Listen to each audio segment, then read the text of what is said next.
Treasure NFT तो चिट्टा नंगा फ्रॉड है यार। शर्म आनी चाहिए ऐसे लोगों को जो इस तरह की चीज़ों को प्रमोट कर रहे होते हैं। ये आपके शहर के वही लोग हैं जो पहले भी ये गोल्ड माइन इंटरनेशनल जीएमआई के नाम से एक फ्रॉड आया था, उसको प्रमोट कर रहे थे।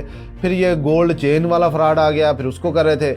ये फिर एचडी फॉक्स को प्रमोट कर रहे थे। अब ये ट्रेजर एनएफटी को प्रमोट कर रहे हैं। वही चेनें हैं जो 10 साल पहले ये काम कर रहे थे, वो आज भी यही कर रहे हैं। वो नए लोगों को बहाने से बहला के वो इसके अंदर ले आते हैं, इन्वेस्ट करवा लेते हैं। इतने बेशरम लोग हैं, इनको ख्याल नहीं आता है, ना अपने रिश्तेदारों का ख्याल है ना दोस्तों का। किसी को भी इन्वेस्ट करवा देते हैं, सिर्फ अपने $2-3 कमीशन के चक्कर में उसके $100 इन्वेस्ट करवा देते हैं और गरीब लोग यहाँ पे फंस जाते हैं। मैं कहूँ नेक्स्ट टाइम अगर आपको कोई कहे कि इसमें इन्वेस्ट करो तो आपने उससे स्टैम्प पेपर लिखवाना है कि अगर ये भाग गई तो पैसे तुम दोगे। फिर आपने इनके ऊपर FIR भी करवानी है। पहले आप लोग पूछते नहीं है भाग गई चलो भाग गई, नहीं। जो लोग प्रमोट कर रहे हैं, जो लोग आपको इसकी तरफ लेके जा रहे हैं, जो आपको रेफर कर रहे हैं, आपने उनके ऊपर FIR लाजमी करवानी है। ये कसम खाएं ताकि नेक्स्ट टाइम इन लोगों को थोड़ी सी हया आए।